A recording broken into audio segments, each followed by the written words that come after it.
It's 12 minutes past 8, my viewer, and actually we are back. I told you Siendi Mahali, and here I am. I keep my promises, and I hope you've kept yours as well, staying tuned, because we say that Wendy Popote. And in the morning with Kalami Val, we had a very interesting conversation. We were speaking about politics and young people, and as you can see, we are young people. This is a young people's station, and that's why we are for you, But now the conversation took a very long trail, tumeongelelea vitu mingi sana, but probably I'd say you are the leader. Like, you decide, you're the leader of your life first. So you decide how you want your life to be, you decide what you want to see in your life and the society as well. So it all begins na wewe. Please, tusikue kama those kinds of people wenye nyumba zinabomoka na wanasema serikali saidia, Some other person was telling the president that anataka mvua, and I was wondering, okay, so did he turn into a rainmaker or God or something? Na wewe ndo unafaa kupanda miti kwenyu so that they can attract rain. Ama mmesahau tulikuwa tunasoma aje science. Anyways, sijakuja na ubaya, my guys. Mnajua nawapenda sana sana sana. And so this is Y254. Yes, tuko pale Facebook, tuko pale Instagram, tuko pale X. Please go there, check out our platforms, check out whatever the content we have, and we also post pale Facebook, so please go and comment pale, okay? That is good? Yes. And now I am not seated alone. Val loves saying she never walks alone. Pia mimi kidogo ninaweza adapt here. I am not seated alone in the house. I'm here with a very good looking lady, And I actually love it when women win, and so that is one thing that is making me so excited about this. Yes, her name is Kiti Luvunoh. Manze anaitwa sijui mbona every time I see pretty names nafikirianga wazungu. Mi sijui, probably her names have a meaning. She'll tell us about that, but yes, this name is just so pretty. Nimeanza kutafuta majina za watoto.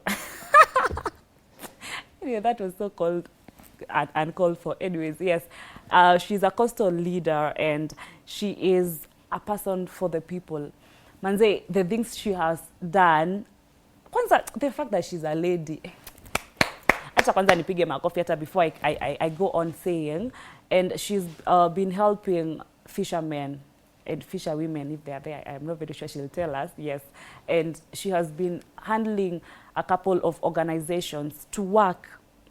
There's an organization that is called Pamoja Pwani Network, and she's a co-founder, and she has really stood and helped the young people and the society as a whole to actually see if they can do developments on their own. And now that takes us back to what we were saying. We don't need the higher ups. We just start by us. And here is Luvunoh, who has actually taken that, owned it, and she's now walking in it. So yes, let's get to hear from her beautiful voice as we go ahead. Ndo atupe siri ni gani manzi, because I think that is the way we all need to now go. Good morning. Good morning. How are you doing? I'm doing so fine. Thank you so much.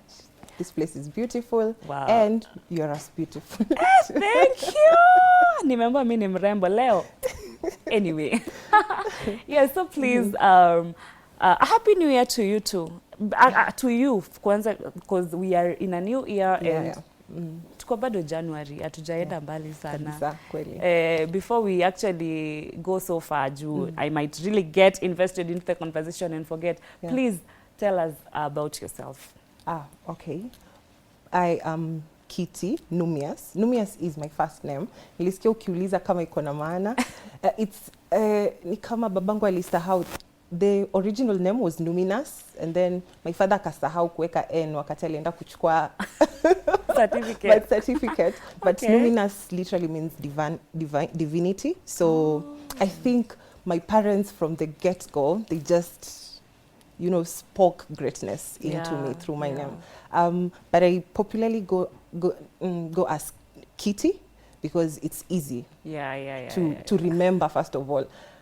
Kwa sababu hiyo jina imechinjwa. Growing up, I've been called Luvunoh, I've been called Luvunoh, I've been called all sorts of variations. Yeah, so I stuck to Kiti. It's easier to remember and inabaki kwa akili. Kiti Luvunoh is a lady. a young lady who is currently leading 2 organizations. That is Pamoja Pwani Network, which is a coastal aquaculture network that was created just to support people in the fisheries and aquaculture value chain. I am a trained environmental scientist. Nilisomea huko Maseno University, so alumni wa Maseno. And I know from a very young age, I knew that my calling is in helping people, just, changing the situation of people. Nikajaribu kuingia kwa madaktari kidogo, damu.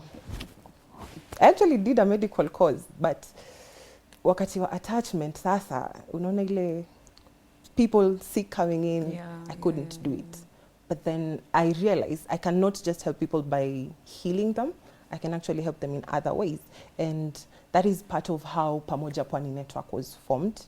We started conversations with the co-founding team in 2022, all experts in the aquaculture value chain. So we have me, an aquaculture expert. We have a lady, Masi Sabina, who is a monitoring and evaluation. I also want you to listen very carefully. He co-founding team, young leaders, young women. Again, wow. We have Monaidi, who is also an aquaculture expert from Taita Taveta. We have Paul and Arnold. How do you, like our guiding team, because they're older and they kind of understand the space. But leadership decisions are made by us, the the senior management. Yeah. Yes. So Kiti, Masi, Monaidi, sisi ndio the voice of Pamoja Pwani Network. And so that I do not lose my background, I also co-founded Eco Promise, which is a waste management organization. I went back home. Pamoja Pwani Network is in Tana River County. Eco Promise is also in Tana River County, where we base in recycling and working in the circular economy, trying to make sure that the ecosystem is not damaged by our own activities. And so I would say, all in all, I am living in my purpose, because from a young age, I have always wanted to change, create impact among the people, especially my people. That is the people from Tana River County. We've always been, literally when people are talking about coastal counties, sana sana unasikia di Tana River County is forgotten. Hata haitaji kwa list. Yeah. You'll just hear Mombasa, Kilifi, Kwale, kidogo Taita, Lamu na Tana River kidogo zinasahaulika. So even when I was in school, I was saying I have to go back and change home. And I would also say to other young people out there, man, rudini nyumbani tugeuze nyumbani. The conversation like currently that is going on, some counties are doing better than others. Why? It's because people are investing in other people's counties, badala ya kurudi nyumbani and change the life of the people where you actually come from. Wanasemaga Waswahili usema mcheza kwao utuzwa, and charity begins at home. So that was my driving factor, to create impact among the people and also change home. Be a driving change for my people at home. And so as a young woman leader of 2 organizations, I would say I have started, because I'm young, so hatuwezi sema I have made steps, but I have made a little bit steps, and also that change that I have always been looking to do has actually started happening, and I'm so happy and proud to say that. Wow, interesting. Yes. I love the fact that she said, please go back home and change your home. I remember at some point in high school or even in campuses, some people didn't want to say where they come from. Mtu ukimuuliza kwao ni wapi, I don't know why they feel like there are lesser counties more than others. Someone wouldn't even admit that I come from this county. Yeah. And you wonder, why don't you own your home? That's where you're born from. That's where your whole life you've been. In as much as you're going to live at other places, probably in urban areas and all that, you should start by loving your place, so that at least you can even find a way of going around it. So please, amesema tupende makwetu, please. And actually, there's something good that can come from that place. It's not like you feel, sasa, since everyone else has ruled out the place, nivo, there's something that you can do that actually stands out. Interesting. So probably as we begin, what does the Pamoja Pwani organization actually do? Because I've heard that you have some other people who are older that guide you to they know the place, they've been there, they've been through it all, so they understand what does it entail and what does it it work around. Okay, I'd say the older people, they have been in the industry. I'm in the fisheries and aquaculture value chain industry. I have been in the industry for like 7 years since campus, and that applies for Mercy. She's been in it for like 10 years. Monaidi around 5 years. Like our treasurer in the organization has been there for 40 years. Wow. So you see, ni ile tunasema, what you see as a young person while seated, while standing, an older person can see further. And so we are looking into their expertise as a guiding compass, and not like the ndio kusema, because we know as Pamoja Pwani Network, we are a young people organization. We are working with the young people. We know what the young people need. We know what has changed for like their motivation and everything. You see, when you look at the history of fisheries and aquaculture value chain, for instance, 15 years ago, it was being done by the older people. And mostly what motivated them was food. As long as anaweza enda kupata chakula. So hata wavuvi wakienda kuvua, anapata, akiwa anauza, they're just selling enough to provide for the home, and then that's it. If they have put a pond, they're just putting enough for subsistence use, na pengine kuuza kidogo so that apate pesa ya sustain nyumba. But when you look at our generation, we are all about the soft life. We are all about, living in contentment and goodness, and that means creating wealth. The conversations about wealth creation have really come up now among our generation. And so Pamoja Pwani Network the core business is to tell the young people that they can look at fisheries and aquaculture as a business and not just something to be done subsistently. So it also meant to encourage young people to not just look at other jobs available, make them understand that unaweza fanya biashara ya samaki na make like really big dollars. Yeah. Make really good money. And that is what we have been doing. And through that mantra, we have been able to be funded through the Mastercard Foundation Blue Bees program implemented by TechnoServe as a local organization. And I think this is a message I would tell the young people. As long as you have a vision and you really know where you're going, somebody will show up to help you. Unajua ile yenye nasema, a teacher shows up when the student is ready. You just can't say, this is what I want to do, and sit there and do nothing about it. You say, this is what I want to do. This is what I'm going to do about it. And so, like, I would say TechnoServe came and found us in the process of, we are already mobilizing young people. We're already training young people to have ponds. We're already training young people how to make sure that hata akikuwa na pond, this is how you make money out of it. We were already doing it. And so the Blue Bees program was supposed to support people in the blue economy. And so fisheries and aquaculture is in the blue economy. And that is how we found ourselves now implementing that program. And I would say so far, we have supported 1,300 young people in Tana River alone. Na hao ni wale direct beneficiaries, this is a person we took into the program, we trained, we have supported, some have been supported, around 400 have been supported by an almost 4 million grant, that is the Bahari Boost Challenge Fund grant, to help them scale their business up. Now, out of the 1,300 direct beneficiaries, kuna other 3,000 who have been employed courtesy of the business. How? Courtesy of the business, how? I'm a young person who has a pond, okay? If I scale up to 2, that means I cannot manage it alone. I would need a farmhand, for example. So young people have been employed. We have also been able to properly name the aquaculture value chain, so that it's not just about getting the fish to the market. It's about from cradle to grave. Kuanzia mwanzo ule ukulima ama uvuvi. Kuna so many nodes in the value chain that most people don't see. Like logistics, for example. people don't think that samaki akitoka kwa maji lazima afike kwa sahani. Atafika vipi kwa sahani? And if you don't know about Tana River is one of the most vast county that we have. Like unaweza from one corner of Tana River to the other utasafiri like for 5 hours.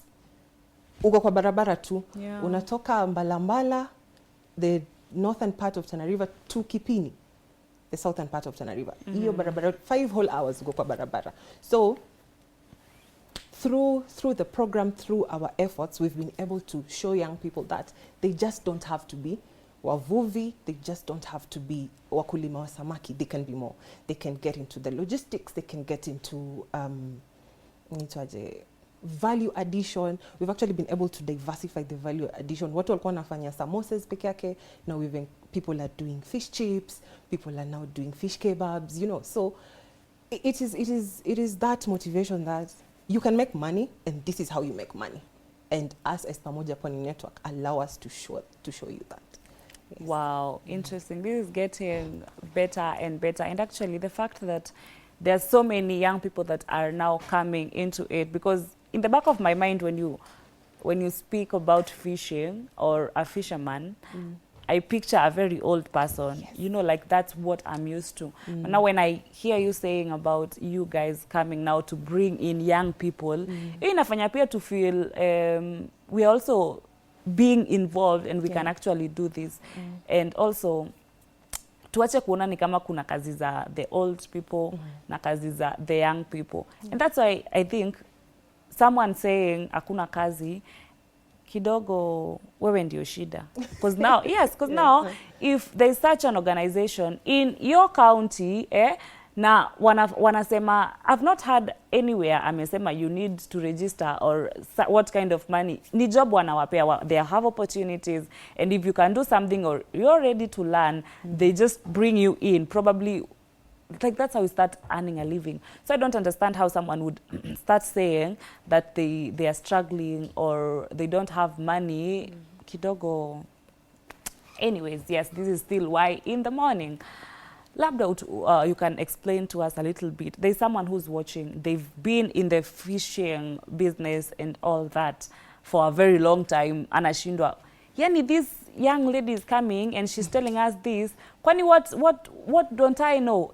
What do you think people do wrong or have never gotten to understand when it comes to aquaculture, that if they got to know, na kama wangekuwa wanaelewa vizuri, they would actually be doing it differently or actually living their lives or doing the business in a actually better way? I think one of the biggest mistake that most people getting into fisheries or the aquaculture value chain do is enter it as a hobby. Unaona, mtu haangalii kama this can actually be a serious business. Ile anasema, saizi sina kitu ya kufanya, wacha. Let me go fish. Let me go fish. Yeah? But I would also go back to the program, because you see our proposal was completely centered around what we have experienced with the young people that we were working with within the county, so that we ensure that we hit those pain points. So what you do is, tunasema, when you're thinking about getting into the business, think of it as a business. Don't think of it as something that you just do as a by the way. Something, yes, because hata si biashara inafanyonga kama side hustle. Yeah. Even if it is going to be a side hustle, treat it as a proper business. So what does that mean? That means proper planning. Naingia kwa hii biashara, stock nitatoa wapi? How much money would I need for capital? Who is my market? What value am I offering? Because ukikuja cost, for example, fish is in plenty. And I want to say in plenty in quotes, because we already know due to climate change, wild catch in a dwindle. And saizi aquaculture is coming up kidogo. Yeah. But the amount of, the tonnage of fish that is accounted for in the country, for example, mostly imetoka the Victoria region. So aquaculture in the coast kidogo ndio inaanza. Yeah? So when people are getting into fisheries, mtu anachukulia, these are by the way. Hii ni by the way, to the point that hata ukimuuliza, so uliuza samaki juzi, ulipata pesa ngapi? Ulipata faida? Nilipata faida. Faida ya pesa ngapi? iliweza kulipia mtoto school fees, sawa, iliweza kulipia mtoto school fees, na sasa mbona leo hujafungua? Sikupata pesa ya kununua mzigo. What do you mean? Because if somebody is running a shop, for example, they would make sure they're taking stock. Anajua, this amount of item, this is what I have, this is what is left, this is what I need to add on, unaona. But people who are getting, especially when we started, like 2 years ago, most people, it's just like, ni by the way. But now I would say, if you're getting into the fisheries and aquaculture business, you need to get into it knowing that hii ni biashara, na hii ni biashara yenye inaweza nitengezea pesa. And because fishes are perishable, highly perishable, tunasema samaki the minute ukimtoa hivi kwa maji, ashaanza kuoza. And so that means it's like, you have to think of the process before you even get to catch the fish. So isikue umechukua mzigo, sasa ndio unaanza kufikiria, sasa nitakaranga, ama nitazungusha mjini, niuze, ama nitafanya nini. And I would say proudly that through the program, we have seen young women move from selling by the roadside to packaging their fish. Wow. Yes. And so what does that mean? It means that helping the young people view whatever small business they're doing as a proper business and guiding them through all the processes, proper planning, proper record keeping, proper market sourcing, and everything actually brings a difference. It creates impact. They're able to show change from one place to another. Saizi, most of our participants, if you go to them, if you ask them, umetengeza pesa ngapi pengine mwezi uliopita? They'll be like, ngoja kwanza ni confirm. You know, they have a whole record book where they'll tell you, mwaka nini mwezi wa jana niliuza hii, nikanunua hii. The farmers watakwambia, huu mwezi nimetumia pesa kadhaa za kulisha samaki, nimelipa mtu wa mkono pesa kadhaa. Unaona? Because now they're not just looking at it as a hobby, they're looking at it as a proper business, as a proper business. And I think that would also apply in every other aspect in your life. When you're getting into something, don't get into it just for the sake. Proper planning can actually help you get far enough. Wow, that's amazing, because actually, like she's saying, most of us treat whatever we're doing as a side hustle. Probably I'm here, but then I'll leave and go to a salon and plait people's hair. I'm like, this is what I love doing. I'll just do it for the sake of.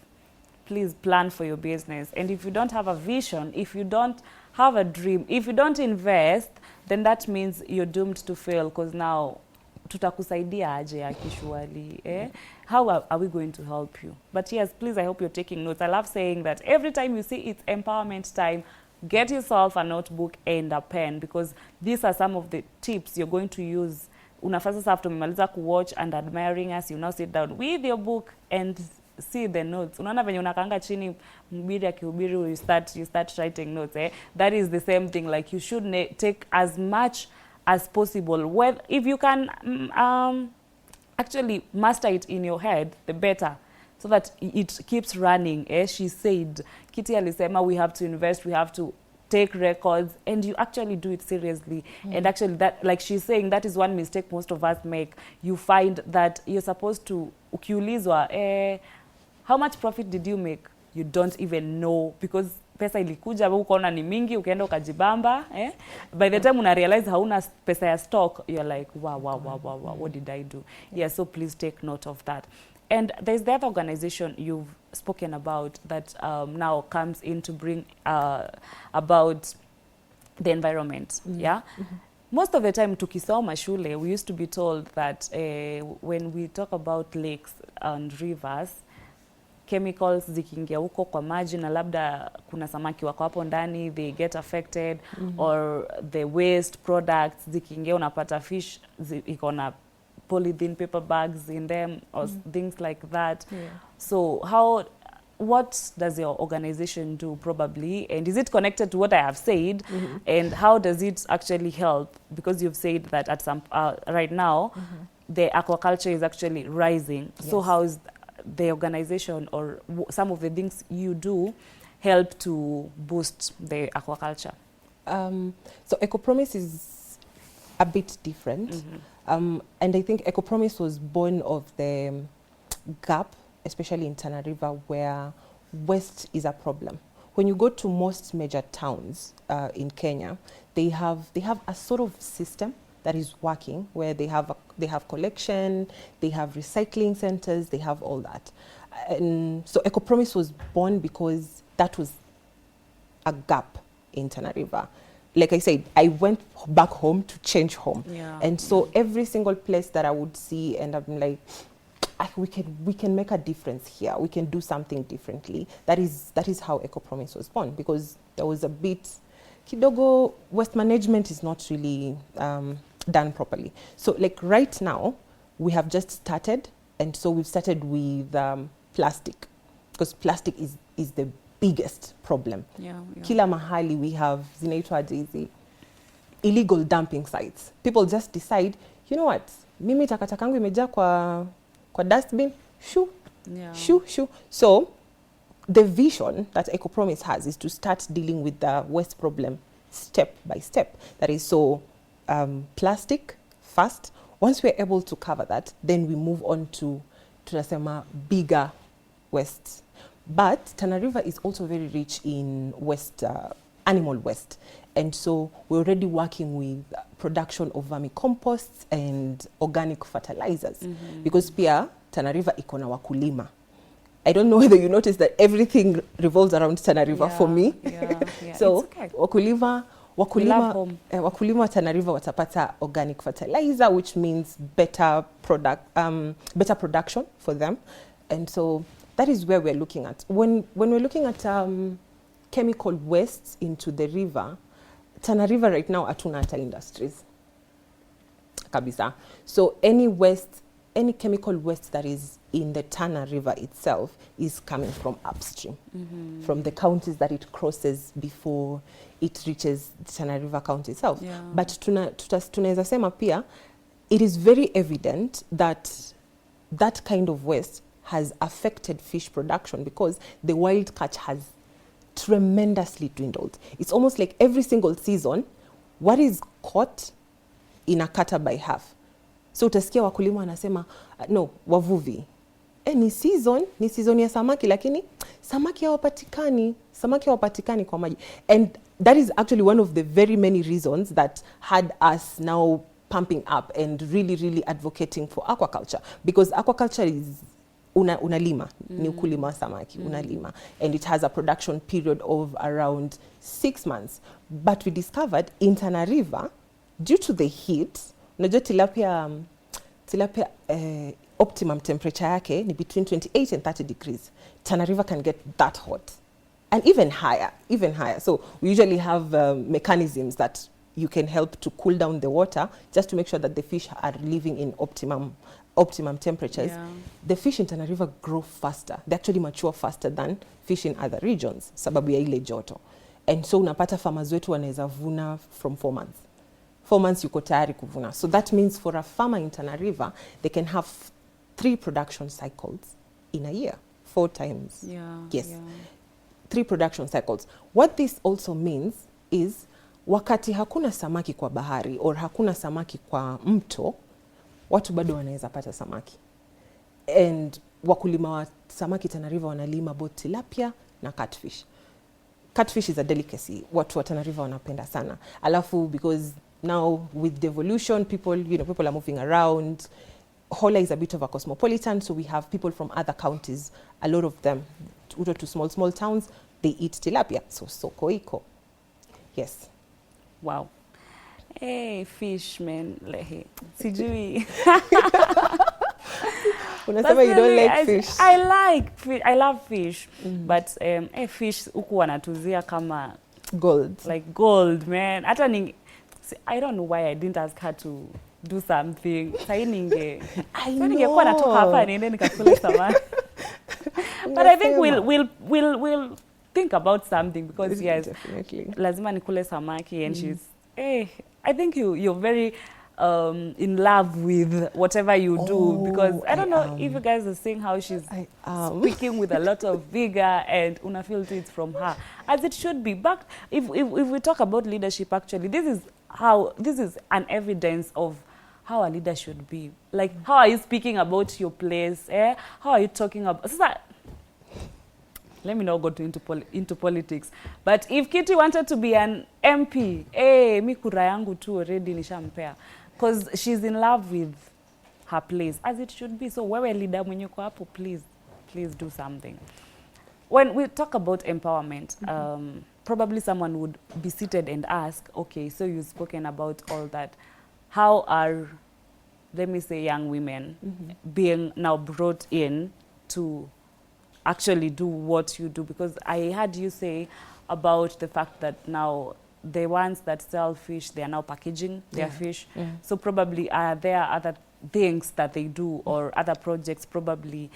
Mtu anafikiria, okay, mimi ni dem, what can I really do when it comes to fisheries or when it comes to such kind of a business when I decide to venture into it? First of all, let's start by saying out of the 1,300 young people we have supported through the Blue Bees program, 80% are young women. Wow. Literally, we just targeted the young women. And solely because, again, Tana River County has... I'm trying to find a very politically correct term. The women are scared of standing out. And so I know as a woman, I vowed that I'm going to make sure that the young women in Tana River get a voice. And that is what the Blue Bees program also brought to the young people of Tana River. So we find that we have 80% young women in the business. And wale ambao walianza chini, tumesema, grow, you're making sure that they are taking leadership in their business. And by taking leadership in their business means we are not looking for a business where the woman is propped as a leader and does not have decision-making power. So ile biashara ya, hii ni biashara, I'll take an example of a very common name in Tana River, Asia. Hii ni biashara ya Asia. Sasa, Asia, hii biashara yako ukitaka kununua kuongeza stock, unaongeza vipi? Ngoja kwanza niulize bwanangu. Esha, ukitaka sasa tunataka kukupeleka Mombasa, there's a market fair. We want you to go and see what other women are doing. Siwezi enda. Kwani hamwezi mchukua bwanangu akaenda? So that is the mindset we have always been looking to change. And so by supporting those 1,300, 80% young women, we have seen actually, kuna ile point when we started in November 2024, say it was 2026, when we started in November 2024, we had a group, ilikuwa inaitwa Amani Super Women Group. Amani Super Women Group was actually led by two ladies, the chair and the secretary, of course. But when you come to sit and talk to them, they're very shy. They won't tell you anything. They will let the men in the group talk to you. And so we would tell them, tukikuja hapa, if it's the men talking to us, we won't talk to you. We will not talk to you. Because what do you mean? You're the leaders of the group and you can't say anything. By the time we were visiting them post-training, because our training included, the skills development package included things like communication, soft skills, vitu kama hizo. By the time we were going back after the entrepreneurship training sessions, the men were completely...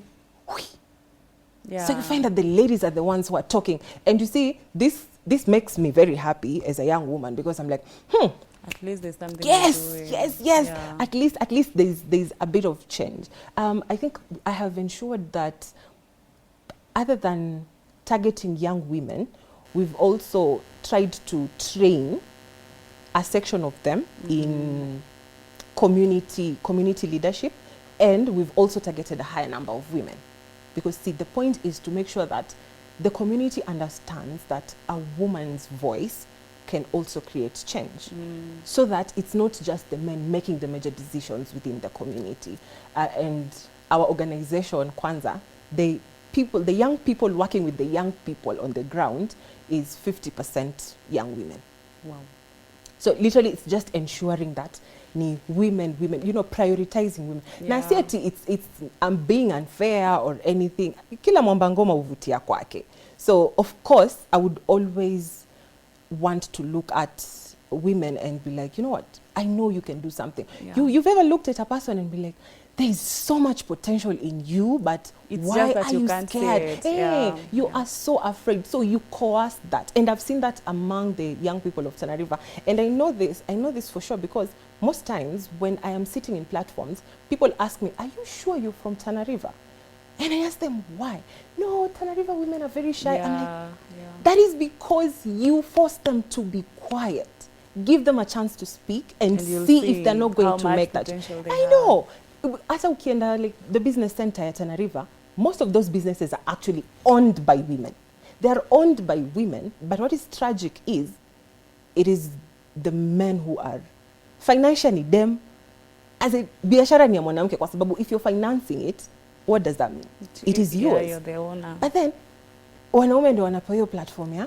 But I'm so glad that even the county government is, trying to really push women empowerment to make sure that our young women in the county have that voice. I would say that also at Eco Promise, the person who is handling the management of the site, ensuring we keep track of how much waste we're collecting per day, how much we're making, is a young lady, a very, very brilliant young lady who, when we first met her, she could not even speak, like anaongea na ile hapana. But you look at a person, like I said, potential iko hapo. Saizi, big men are bringing items and remember, no, equality is not good. You have to bring better quality. Vitu kama hizo. And so I think women, when given a chance, when given a platform, they can show you wonders. It's like an unbloomed flower, and the sunlight inafunguka vizuri, and you just get to experience that beauty. And I would want to add that personally, it is somebody else who saw the potential in me and was like, nah, you can do better. I used to be very shy. Honestly, even tukienda meetings, I would not even talk. Like, you're just listening to people. You know how you have a point, but you're like, you can't say. Hey, what if people judge? What if?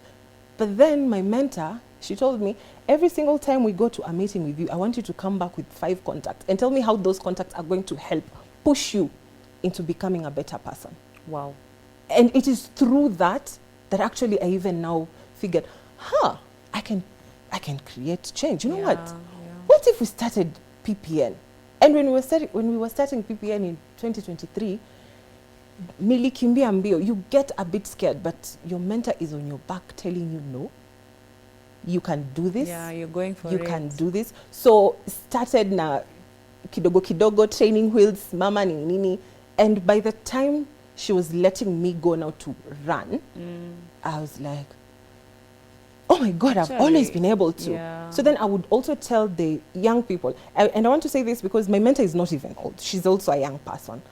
To the young people, when you look at a younger person and you can see that they have potential and you can see that they have the ability to actually change the world because it is in the mindset, it is in how they carry themselves.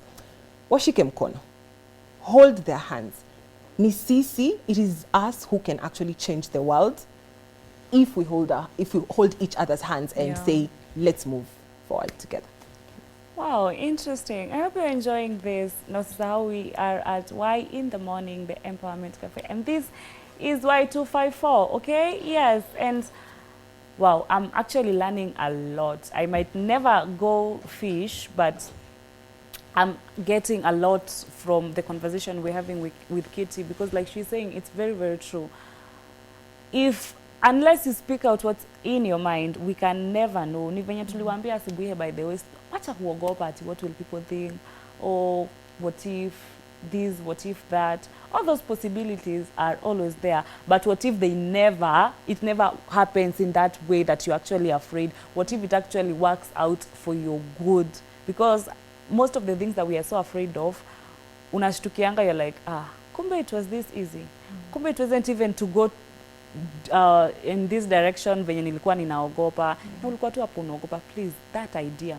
And I always believe that it's God who gives us ideas. It's God who is planting it in you. So please, if you are able to bring it out and work towards it, the better. And like she's saying, alikuwa timid. I'm trying to imagine that side of her and it's not coming. But that's what she's saying. Meaning, what do you think? And what is that you see in yourself that is hindering you from actually being who you should be, from actually doing what you should do? What is limiting you? Ni wazazi walisema nini ama shule?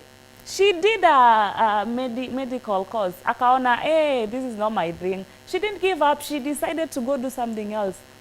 What is limiting you? What is holding you back? Please, Aki, I don't know how much I should say this, but you know, as young people, unless we like stand up and do what we ought to do, tutaishi kusema hakuna kazi, tutaishi kusema things don't work out, tutaishi kusema ni kubaya, the government haisaidii, but you don't need the government to come take you from whatever hole you're in. You know, like these are things you just do yourself. Probably as we wind up, you can tell us some of the challenges. I know in every venture, iwe ni gani, hata wapi ama wapi, even right now Safaricom being a very big company, they still have challenges. So yes. So what are some of the challenges that you faced? One, as a leader, and two, in the organization as a whole? I think as a leader, the biggest struggle first was gaining respect as a woman, as a young woman. I would say that our county is still struggling with women leadership, okay? And most of the time, we have this thing that, it's a running joke, by the way, so, it's a running joke among the young women in the Tana River space that when you see a woman in any committee or any government position, most of the time, ni flower girls.